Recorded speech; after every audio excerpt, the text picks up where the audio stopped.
الحمد لله كفى وسلام على عباده الذين اصطفى أما بعد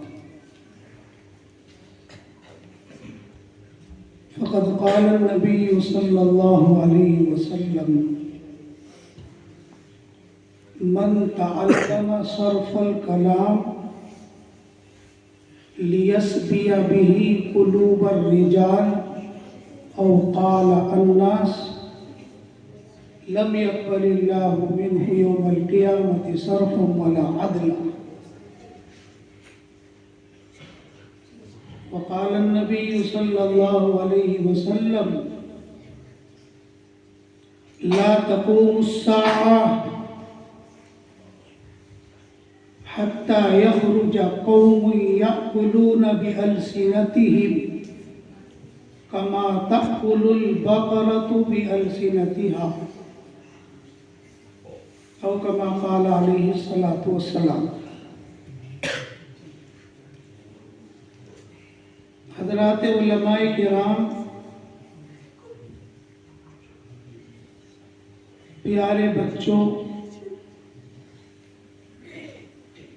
کسی لمبی گفتگو کا یہ وقت نہیں ہے.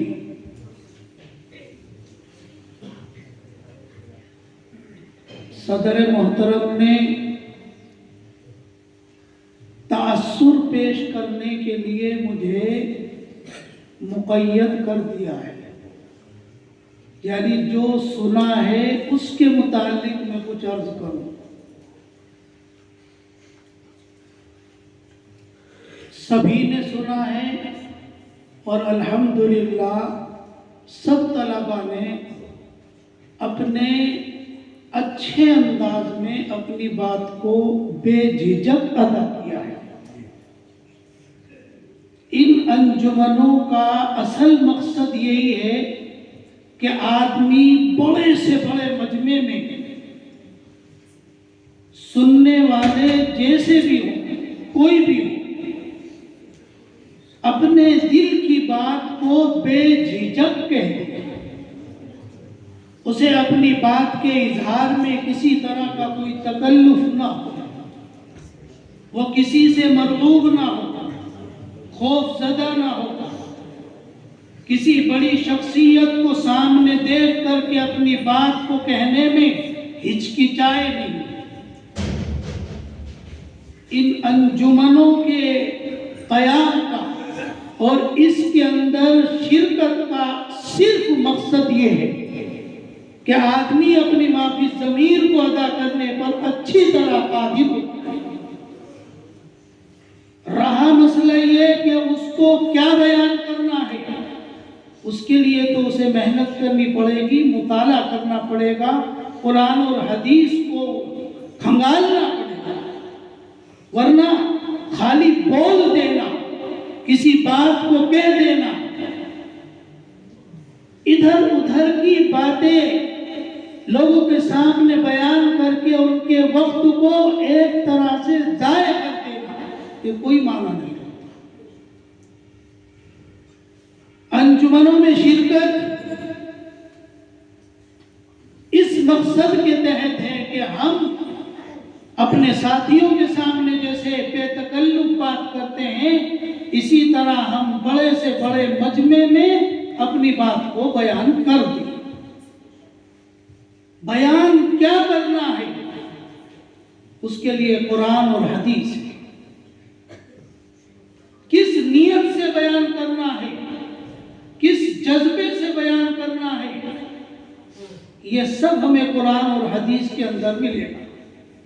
حضرت نبی اکرم صلی اللہ علیہ وسلم کا فرمان میں نے آپ کے سامنے بیان کیا ہے کہ جس آدمی نے تقریر کرنا صرف اس لیے سیکھا تاکہ وہ اس کے ذریعے سے لوگوں کے قلوب کو اپنی طرف متوجہ کرے، تاکہ وہ لوگوں کے دلوں کو تیز کرے، لوگوں کے دلوں پر قابو پائے، صرف یہی مقصد ہے اس کا، اللہ کے یہاں اس کی کوئی عبادت فرض یا نفل قابل قبول نہیں.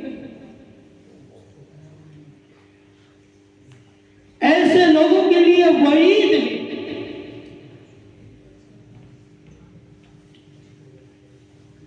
معراج کے موقع پر جناب رسول اللہ صلی اللہ علیہ وسلم کا گزر کچھ ایسے لوگوں کے پاس سے ہوا جن کو ایک خاص قسم کی سزا دی جا رہی تھی.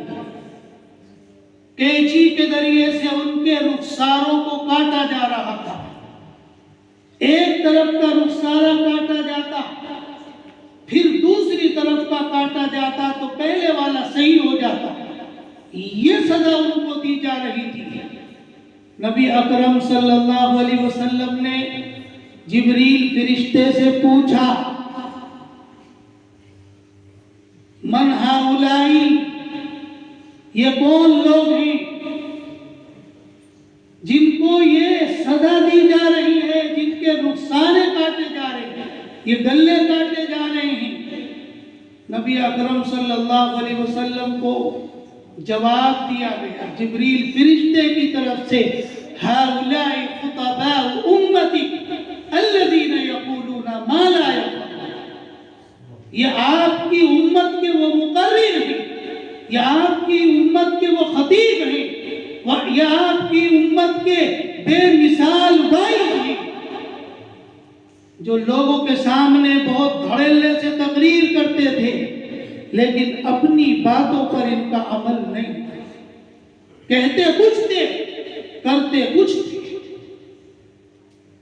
ہمیں اگر ہم چاہتے ہیں کہ ہمارے بیان میں، ہماری تقریر میں، ہمارے کلام میں اثر پیدا ہو تو اس کے لیے ہمیں اس نصیحت پر خود عمل پیرا ہونا ہوگا جو نصیحت ہم دوسروں کو کر رہے ہیں.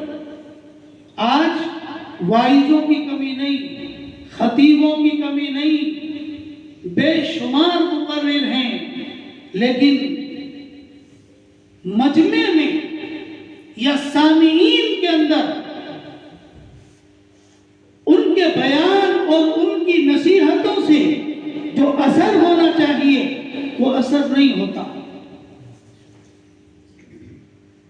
دل کا درد اپنے اندر پیدا کرنے کی ضرورت ہے. قال سے زیادہ اپنے حال کو بنانے کی ضرورت ہے. صوفیوں کا مقولہ ہے، قال را بگزار مرد حال، پیشے مرد کامل پامان. زبان سے کم بولیے، اپنے اخلاق سے، اپنے کردار سے، اپنے احوال سے سبق دیجیے گا. میں ابھی تو آپ طلبہ بچے ہیں، سیکھ رہے ہیں، مطالعہ کیجیے، بھرپور مطالعہ کیجیے اور اپنے بیان میں قرآن اور حدیث کو زیادہ سے زیادہ پیش کیجیے، بجائے اس کے کہ ہم ادھر ادھر کی باتیں کریں، قصے کہانیاں سنائیں. ضرورت کے بقدر وہ بھی ہوں، لیکن اصل نصیحت وہ ہے جو قرآن میں. اس سے زیادہ اچھی اور اس سے زیادہ سچی کوئی بات نہیں ہو سکتی. وَمَنْ أَحْسَنُ مِنَ اللَّهِ قِيلًا وَمَنْ أَصْدَقُ مِنَ اللَّهِ حَدِيثًا. اللہ سے زیادہ سچی بات، اللہ سے زیادہ اچھی بات کسی کی نہیں ہو سکتی. نبی اکرم صلی اللہ علیہ وسلم نے جو ہمیں احادیث کی صورت میں دیا ہے، اس کے اندر ہم سب کے لیے ہماری ضرورت کا مکمل سامان موجود ہے. کسی قسم کی کوئی کمی اس کے اندر نہیں ہے. قیامت تک کے لیے یہ دین آیا ہے اور قیامت تک کی ساری ضرورتوں کا حل قرآن اور حدیث کے اندر موجود ہے. عام طور سے جو واقعات بیان کیے جاتے ہیں،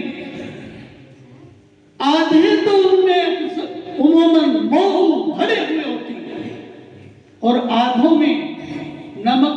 لگا کر کے ان کو چٹپٹا بنایا.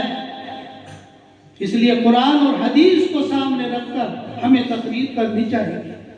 ہمارے یہاں مشفق اساتذہ، ہمارے سرپرست موجود ہیں، ہمیں ان کی رہنمائی میں اپنی اس منزل کو آگے بڑھانے کی ضرورت ہے.